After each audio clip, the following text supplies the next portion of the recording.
Hi guys, this is Dr. Aeronautics here with Orbiter Tutorials.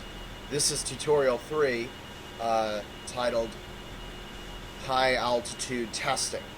And this is where we start to leave the atmosphere and get close to the space area. We're going to go up to about 85,000 feet or about 25 kilometers. And then we're going to increase that to 100,000 feet and 30 kilometers. And then from there, we're going to perform a zoom climb to 200,000 feet or 60 kilometers. And then we'll return to a landing.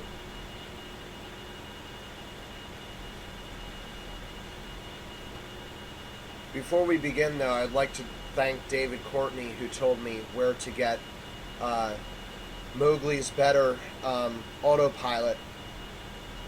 So that's available on the Orbiter forums, and it's basically a new revamped code that works a lot better with the autopilot. So now we can actually use the heading indicator and it works perfectly. Now the oscillations have been completely removed, and the autopilot is almost as good as the Delta Glider 4s, which is an advanced Delta Glider.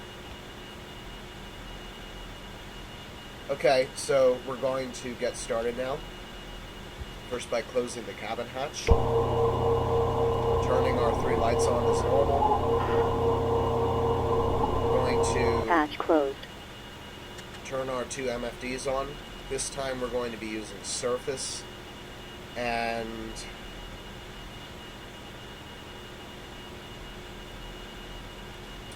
for this we're going higher altitude, so we're going to use the map MFD as well. Just do this real quick. There we go. Air flight control surface is on. Elevator trim, and turn the HUD on. Adjust field of view.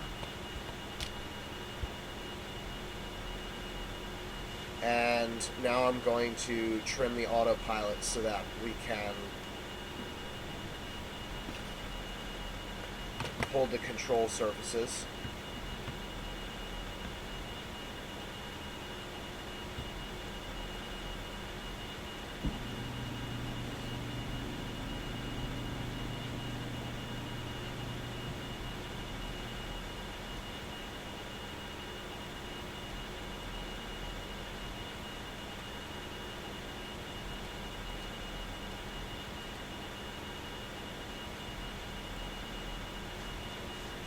When we get this high, we're going to need to go a lot faster.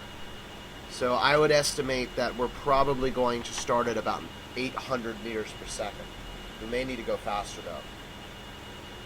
And to increase our chances of landing, we're going to go slightly northeast. When I say landing, I actually mean landing on a runway. Because we could go downrange, and I'm not tracking this flight navigation. So I really have no idea where we could end up.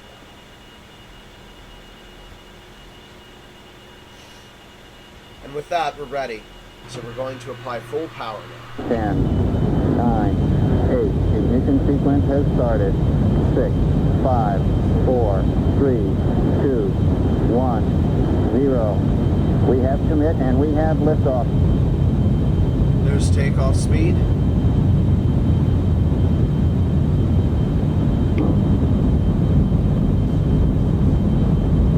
Now we're going to throttle back for the turns. Gear up.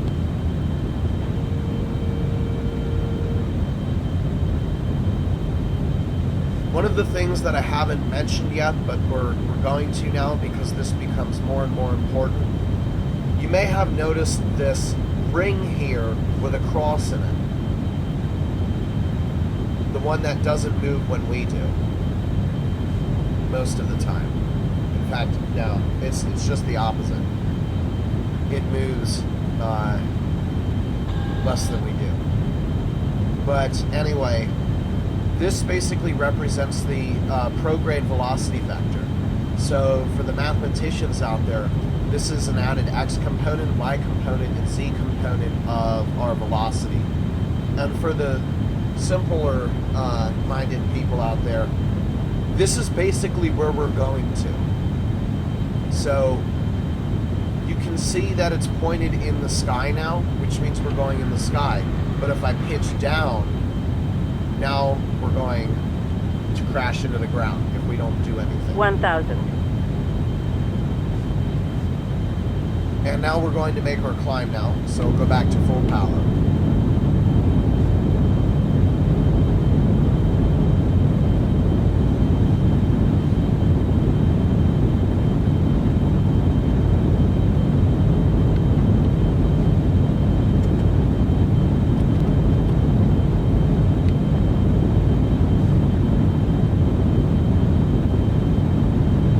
So in the first tutorial, which was not, okay, the 0th tutorial, that was not really a tutorial.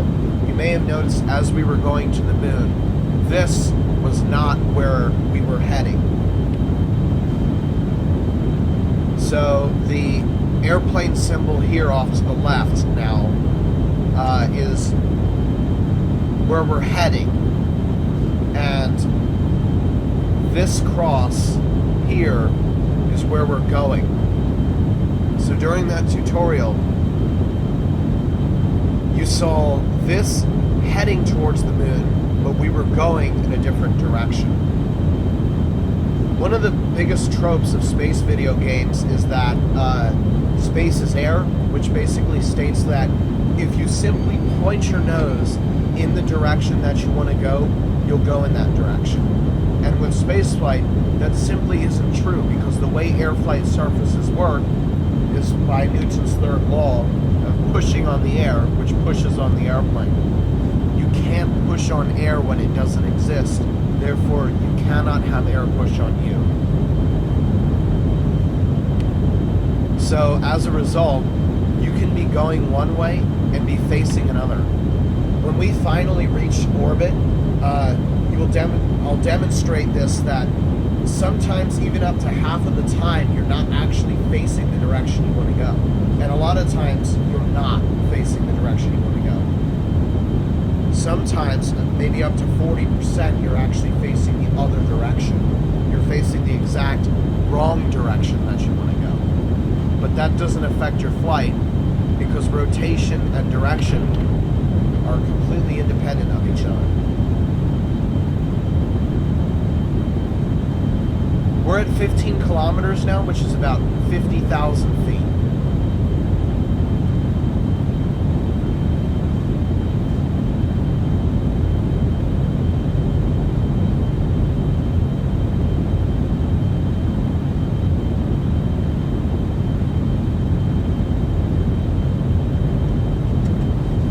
$66,000 feet.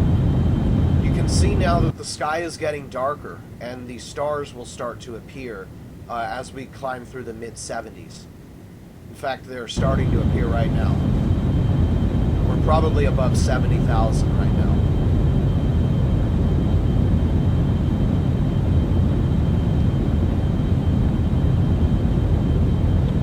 I'm going to start easing off of the throttle.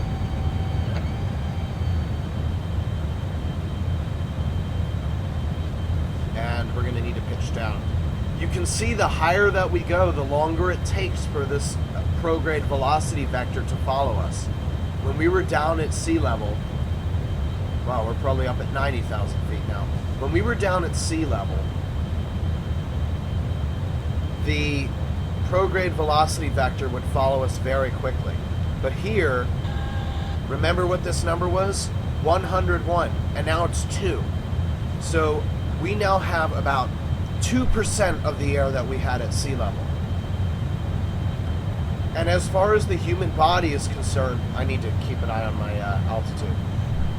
As far as the human body is concerned, we're in space. Because if I were to open the craft doors right now, you would not be able to breathe, and your skin would boil. Whoops. As would your blood, and your lungs would kind of be sucked out of your body. And that's basically because we're far above the Armstrong limit, which says that water cannot exist in a liquid form without pressure at this state. So, all the water around us is either vapor or solid, and it will sublime and not melt.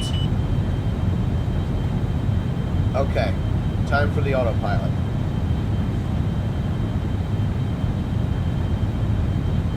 Whoops, wrong direction. We need to go faster. Not that fast.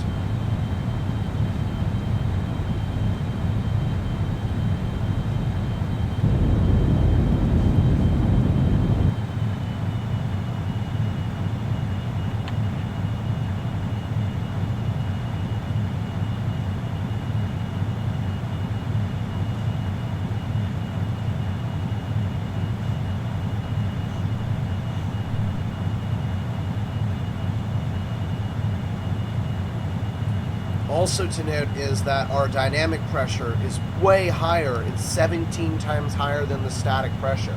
That's because the higher you go, the greater the dynamic pressure can get until the air leaves. And right now, it's at 32. But sometimes, even in coming out of space into the stratosphere and upper stratosphere, lower mesosphere, this can still be this high, but the static pressure will only be a few pascal. Right now it's a few kilopascal. So that's a factor of 1700. So we're now at 85,000 feet. We're drifting our speed lower, so we're not actively using fuel right now. But it takes a long time for the speed to go down because there's so little air. It doesn't accelerate us. So you can see the sun is now much more brilliant white, and the stars, we can see more stars there. The engine's just kicked on. And you can really see how heavy this craft is and not made for flight, because 1,200 meters per second is almost 5,000 miles per hour. We are moving very, very, very fast.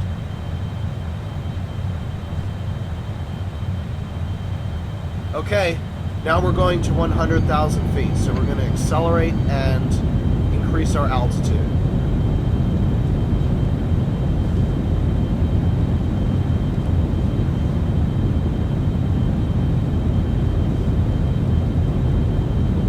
I will also demonstrate how hard...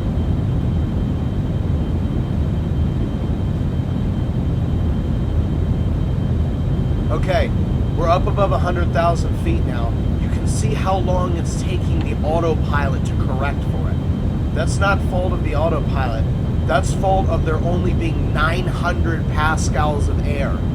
We have less than 1/100th of the air at sea level. And in fact, I'm going to take it out of autopilot here and manually refine this because it's taking too long.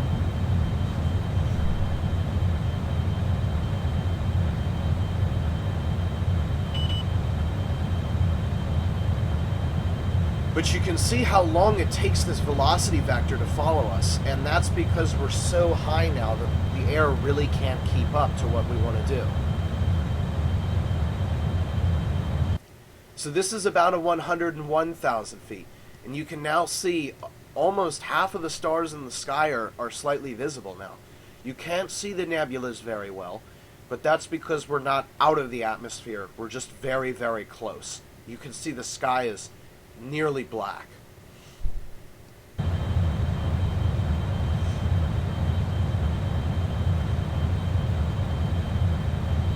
So we're going to perform a turn now to north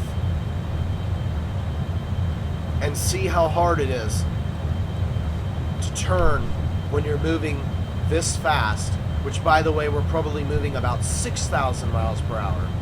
This fast and this high is simply not enough air to be had around. Also to note, remember when we flew to Charleston International and I said, remember what would happen if a 747 could fly in space? We're now past Charleston International, and we've only burned 30% of our fuel. Amazing. So you can now see that being in space does much, much more for this spacecraft because there's less atmospheric loss because there's little air. And now you can see how long it takes the airplane or spacecraft. We'll call it a spacecraft now because we're above 100,000 feet. This takes forever to maneuver.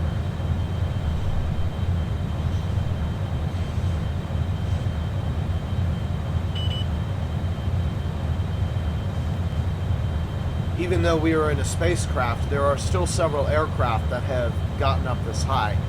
The SR-71, if it could be flown in its high altitude mode, can fly up over 100,000 feet. And the Lockheed F-104 Starfighter can perform a zoom climb to about 110,000 feet. But we're going to go far above that. We're going to perform a zoom climb to 61 kilometers, or about 200,000 feet. And when we get to 200,000 feet, we will lose nearly all control of the air flight surfaces because there will be literally no air, just a trace of air, and we might not be able to control ourselves. If that happens, we're going to turn on the space attitude control, which is over here, and again, I will explain that later when we get into space. But basically, this is going to help us out if I can no longer use these air flight controls to perform the dedicated movement that we want. So we'll go ahead and level the wings now.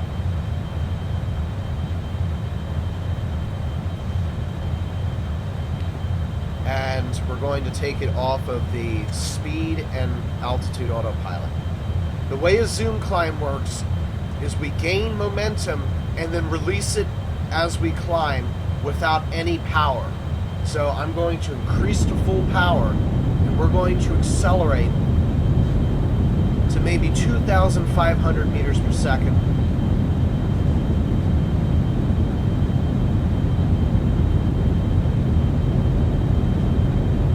Now realizing my math was a little bit incorrect. 1,500 meters per second is about 4,000 miles per hour, not 5,000. And 2,500 would be about 6,000. Now what we're going to start to do as we gain zoom climb is we're going to start pitching down, because we'll have a tendency to want to go up, and our dynamic pressure here will go through the roof.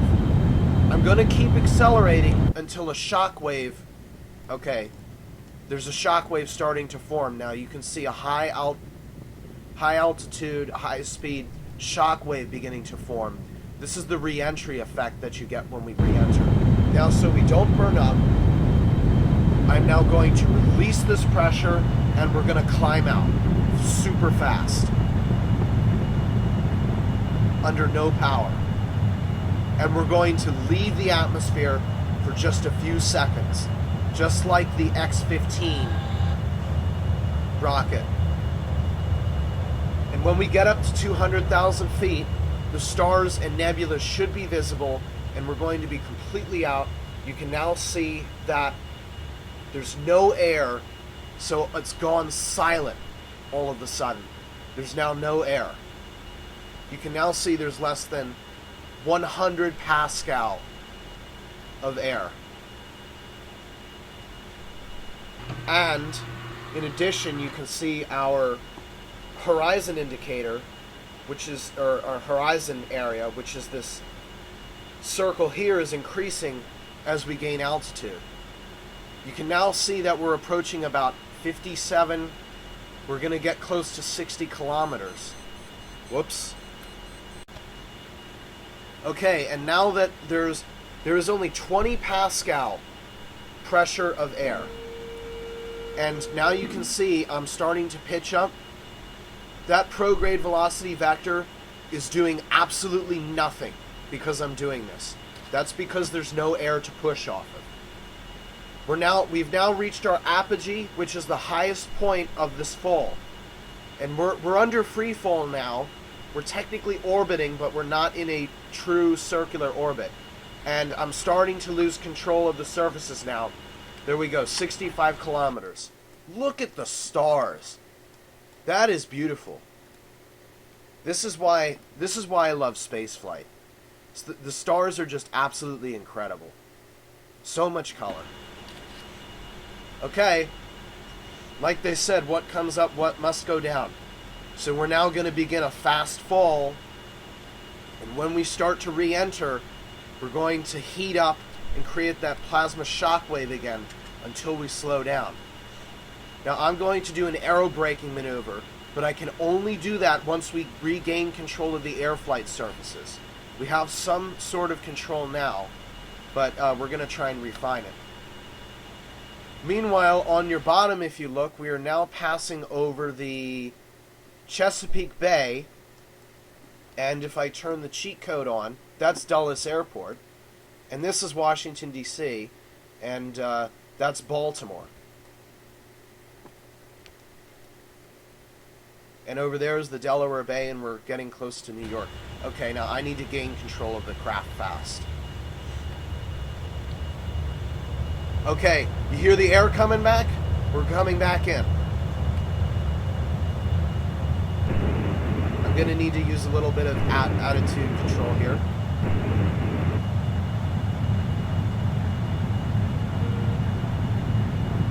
Okay, I'm going to switch the attitude control on. Never mind. We just regained control.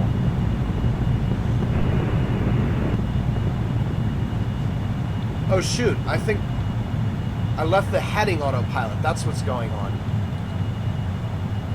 I knew something was wrong.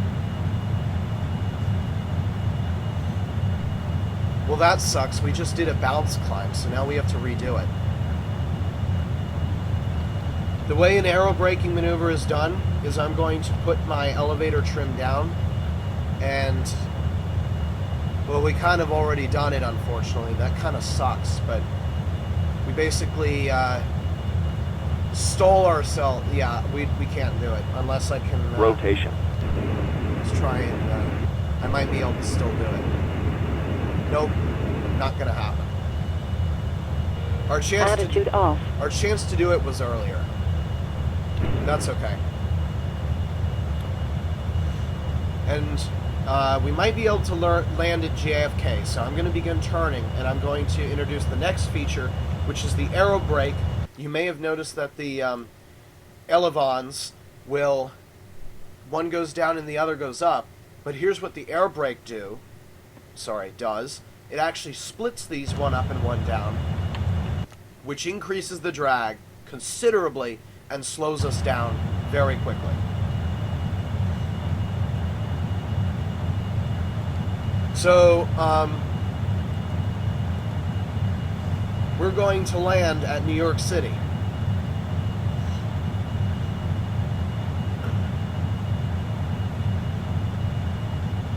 I'm going to turn off the air brake now because we don't want to bleed off too much energy. Because like when you re-enter from space, you don't have the ability to use your engines when you come back from space. So you have to make use of your glide in.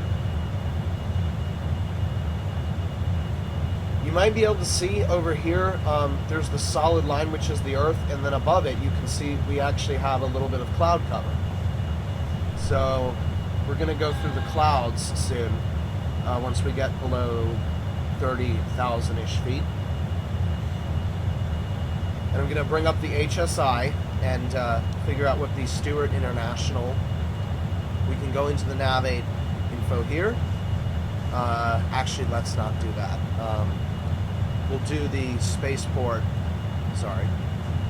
and we'll go to Stewart. We're coming in at about, we'll use runway 8, which is 11010.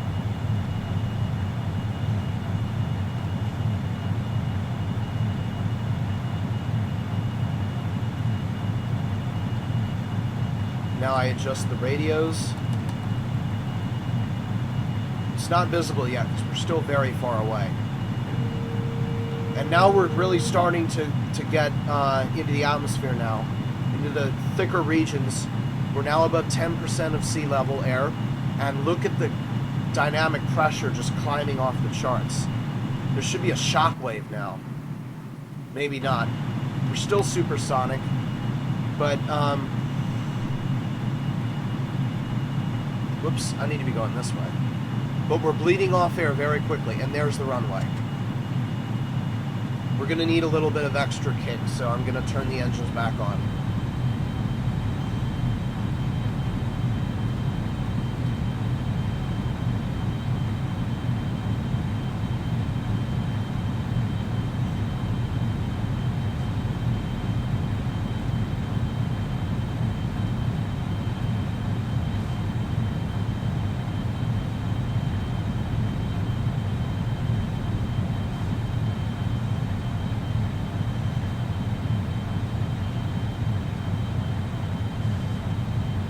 So we lucked out and we came back into the atmosphere when we were getting near New York City.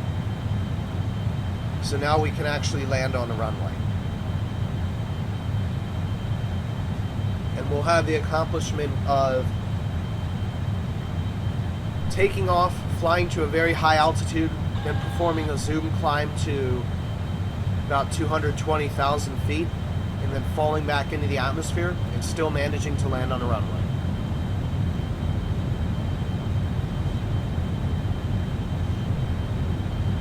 We're now at about 32,000 feet, and the sky is beginning to accumulate its beautiful blue color again.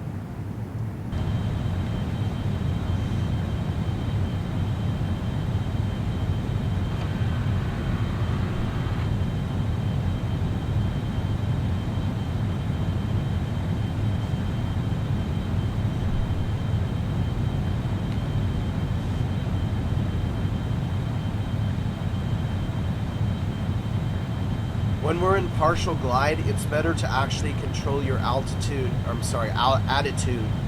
with the thrusters instead of the pitch, because it responds better and you save expensive fuel that way. Which, by the way, look at how far we've flown. On our airplane mode trip, we went from here to here, burning almost all of our fuel, and we went from here to here burning 40% of our fuel. It's super much more efficient to go out into space, and the distance that this craft can cover is incredible once you see the actual space aspects of it.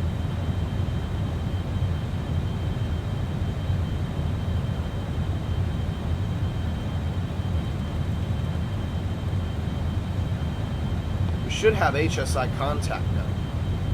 Just double check this.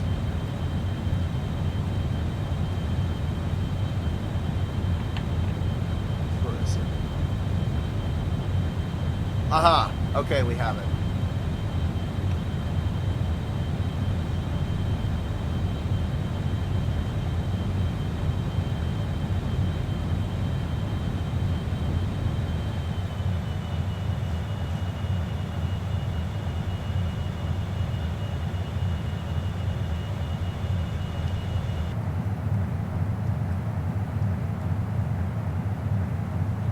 So a little bit northwest of New York City. This is Manhattan over here, and then Brooklyn you are clear to land down here, and that's Staten Island. This is New Jersey out here, and all this out there is the Atlantic Ocean. Oops. 20. Y'all would have missed the landing. And I apologize about my voice. It's kind of irritating and nasal. I've been a little bit sick for the past week, so apologies for that. But that's going away, so my next video I should be back to my normal voice.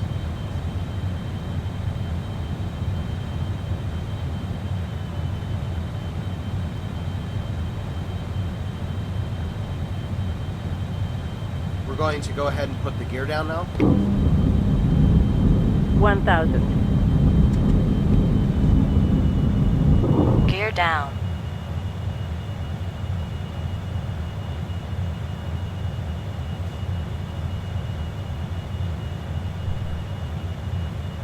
$500. 400. 300. 200. 100. 50. 40. 30. 20. 10.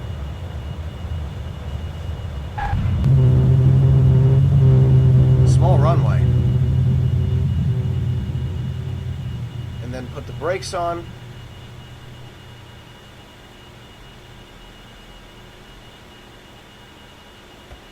And there you have it. We're safely on the ground under 1 atmosphere of air, and I'm happy.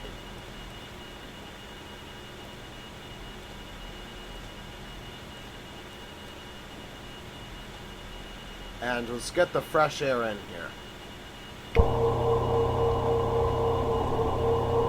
Meanwhile, I'll reset the autopilots. Hatch open. Which does not take long at all.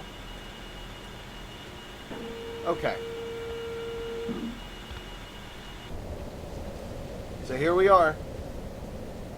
We took off from Florida, flew to 85,000 feet, flew to 100,000 feet, did a zoom climb to 220,000 feet at 0 Gs, and we re-entered. Oh, which by the way, we were weightlessness during that.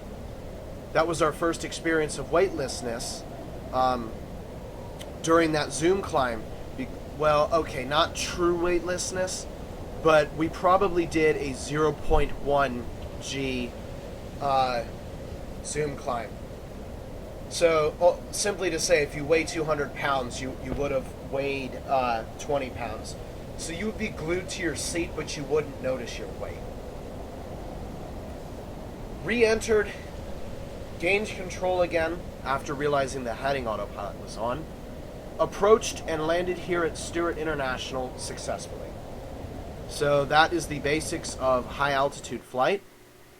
And now you can see the move that we made on the Earth is quite a big leap. But we're going to be going even further. Maybe we'll cross the United States. Go from Florida to Seattle. Let's check and see if there's a I think Seattle Tacoma is a spaceport that we can visit. Yes. Okay. We'll go from the Kennedy Space Center to Seattle in the next tutorial, and I will explain to you guys how to use the scram engines. So this has been Dr. Aeronautics in tutorial 3, high atmospheric flight and brief weightlessness. See you guys next time.